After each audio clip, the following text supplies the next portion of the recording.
సాక్షి TV చూస్తున్న వీక్షకులకు ప్రేక్షకులకు విఘ్నేశ్వర స్వామి వారి యొక్క వినాయక చవితి శుభాకాంక్షలు. మన భాగ్యనగరంలోనే తలమానికమైనటువంటి మన బాలాపూర్ గణపతి స్వామి యొక్క మండపంలో ఉన్నాము.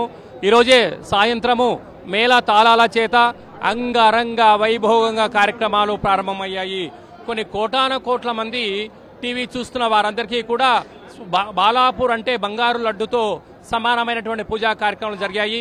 కనుక మనమందరము కూడా ఈ యొక్క గ్రామంలో ఏర్పాటు చేసినటువంటి విశేషమైనటువంటి మండప దర్శనము, స్వామివారి యొక్క చేతుల లడ్డు, స్వామివారి యొక్క పూజా కార్యక్రమాలు ప్రారంభమయ్యాయి. విశేషంగా మహాగణపతి స్వామి యొక్క పూజ, పుణ్యవాచనము, కంకణధారణ, ఆదిత్యాది నవగ్రహ పూజా కార్యక్రమాలు, విశేషంగా పూజా కార్యక్రమాలు జరిగి ఇప్పుడే ఉత్సవ సమితి పూజా కార్యక్రమాలు పరిసమాప్తం అయ్యాయి. భక్తులకందరికీ కూడా ఇక్కడ అర్చన పూజా కార్యక్రమం చేయించడం కూడా జరుగుతూ ఉందండి. ఈ సంవత్సరం ఇక్కడ విశిష్టత ఏమిటయ్యా అంటే స్వామివారు బాల రూపంలో ఉండబడినటువంటి స్వామివారు. అంటే యాదేవి సర్వభూతేషు మాతృస్వరూపేనా అని చెప్తాము. అంటే మనం అందరము కూడా భగవంతుడికి చిన్నపిల్లలతో సమానమేనట. కనుక ఆయన బాల్య రూపంలో ఈసారి మనకు దర్శనం ఇవ్వడం విద్యార్థులకు, ఉద్యోగస్తులకు, వ్యాపారస్తులకు సర్వత్రా శుభం కలుగుతుందని చెప్పి గమనించగలగాలి. అదే కాకుండా కలియుగం ప్రారంభం అయిపోయి కూడా మనకు 5252వ సంవత్సరం అవుతుంది. ఈ సంవత్సరము అకాల వర్షాలు, అకాలమైన కొన్ని విపత్తులు జరుగుతూ ఉంటాయి. వాటి నుంచి విముక్తి కలగాలని పూజా కార్యక్రమాలు కూడా జరిగాయండి. బాలాపూర్ వినాయకుని దర్శించుకోవడానికి భక్తులు చాలా పెద్ద ఎత్తున బార్లు తిరుగుతూ ఉన్నారు. సో మొదటి పూజ అనంతరం భక్తులకు కూడా ఆలయ కమిటీ నిర్వాహకులు దర్శన భాగ్యాన్ని కల్పిస్తూ ఉన్నారు. సో ఈసారి ఇటు వినాయక లడ్డుతో పాటు అలాగే ప్రత్యేకంగా మండపాన్ని కూడా ఏర్పాటు చేశారు. సో ఈసారి స్వర్ణగిరి శ్రీ వెంకటేశ్వర స్వామి ఆలయ నమూనాన్ని పోలుతూ మండపాన్ని ఏర్పాటు చేశారు. సో మండపాన్ని చూడడానికి కూడా చాలా పెద్ద ఎత్తున భక్తులు కూడా ఇటు బాలాపూర్కి వస్తున్న పరిస్థితి కనిపిస్తూ ఉంది. అలాగే భక్తులకు ఎలాంటి సౌకర్యాలు ఏర్పాటు చేశారు అనేటువంటి విషయాలను అడిగి తెలుసుకున్నాం. మనతో పాటు బాలాపూర్ ఉత్సవ కమిటీ అధ్యక్షులు నిరంజన్ రెడ్డి గారు ఉన్నారు. సో ఎలాంటి ఏర్పాటు చేశారు భక్తులకు? ఫస్ట్ ఆఫ్ ఆల్ మేము ఇక్కడ ప్రతి సంవత్సరం ప్రత్యేకంగా ఎవ్రీ ఇయర్ ఒక ఆలయ నమూనాను తీసుకోవడం జరుగుతుంది. అదేవిధంగా వినాయకుడిలో కానీ ఒక డిఫరెంట్గా ఉండాలనే వచ్చే ప్రతి భక్తుడికి ఒక కొత్తగా కనబడాలనే ఉద్దేశంతో ఈ సంవత్సరం స్వర్ణగిరి ఆలయ నమూనాను వేయడం జరిగింది. గత సంవత్సరం చూస్తే అయోధ్యలోని రామ మందిరం వేయడం జరిగింది. ఈ సంవత్సరం వినాయకుల్లో ప్రత్యేకత అంటే సోఫామై కూర్చొని సింహమై చేసి తలపైన శివుడు ఉండడం, ఆయన తన నాగదేవతలు ఉండడం, చెవులు మూవింగ్గా ఉండడం ఈ యొక్క సంవత్సరం యొక్క వినాయకుని యొక్క ప్రత్యేకత. అదేవిధంగా వచ్చిన భక్తులకు కూడా ఎలాంటి ఇబ్బంది కలగకుండా పోలీసు వారే కానీ, వాలంటీర్సే కానీ, కమిటీ మెంబర్లే కానీ వారికి తొందరగా దర్శనమయ్యే విధంగా అన్ని జాగ్రత్తలు తీసుకోవడం జరిగిందండి. ఈ సంవత్సరం లడ్డు లాస్ట్ టైం పోల్చుకుంటే 30 లక్షలు ఒక్క వెయ్యి పోయింది. ఈసారి లడ్డు ఎంత ఎక్స్పెక్ట్ చేస్తూ ఉంది బాలాపూర్ గణేష్ ఉత్సవ సమితి? ప్రపంచంలో మొట్టమొదటిగా 94లో 450 రూపాయలు వెళ్ళిన లడ్డు గత సంవత్సరం 30 లక్షల ఒక 1000 రూపాయలకి కొలన్ శంకరెడ్డి లడ్డు దక్కించుకోవడం జరిగిందండి.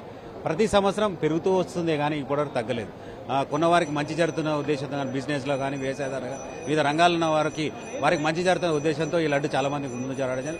ఓసారి 10,000 పెరిగింది, 3 లక్షలు పెరిగింది, 2 లక్షలు పెరిగింది. గత సంవత్సరం నుంచి 3 లక్షల వరకు కూడా పెరిగింది. ఈ సంవత్సరం కూడా ఒక 2-3 లక్షలు పెరుగుతుందని మేము అనుకుంటున్నాం.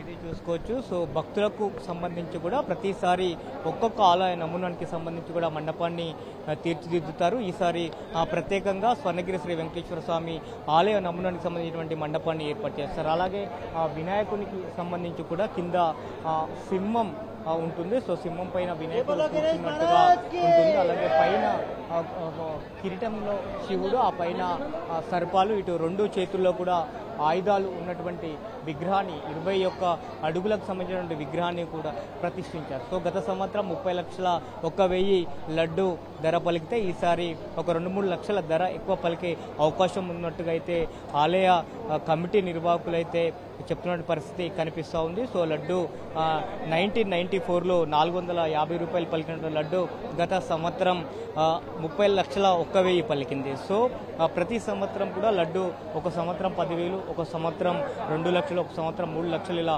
పెరుగుతూ వస్తున్నటువంటి నేపథ్యం కనిపిస్తుంది. లడ్డూని కొన్నవారందరికీ కూడా సకల సౌభాగ్యాలు కలుగుతాయి అనేటువంటిది నమ్మకం ఉంది. సో బాలాపూర్ లడ్డు బంగారు లడ్డుగా పేరుంది. వినాయకుని చేతిలో కూడా 21 కిలోల లడ్డు పూజ అనంతరం ప్రత్యేకంగా పూజ అనంతరం కూడా చేతిలో ఉంచినటువంటి దృశ్యాలను కూడా మనం చూడవచ్చు. సో అలాగే దర్శించుకోవడానికి కూడా చాలా పెద్ద ఎత్తున భక్తులు బాలాపూర్ మండపానికి చేరుకుంటా ఉన్నారు. సో అలాగే గణేష్ లడ్డు వేలంపాట్లో కూడా చాలా స్థానిక గ్రామాలతో పాటు ఇతర ప్రాంతాలకు సంబంధించిన వ్యక్తులు కూడా అధికంగా పాల్గొని లడ్డూను చేజిక్కించుకోవాలని పోటీలో పాల్గొంటూ ఉంటారు. సో గత సంవత్సరం అయితే ఇదే గ్రామానికి సంబంధించినటువంటి కొలను శంకర్ రెడ్డి దక్కించుకున్నాడు. మరి ఈ సంవత్సరం ఎవరు దక్కించుకుంటారో అనేటువంటిది ఒక ఆసక్తి అయితే ఉన్నటువంటి ఆ పరిస్థితి కనిపిస్తుంది. ఇక భక్తులకు కూడా రావడానికి క్యూ లైన్లతో పాటు అలాగే ప్రత్యేకంగా నిఘాని కూడా ఏర్పాటు చేశారు. సీసీ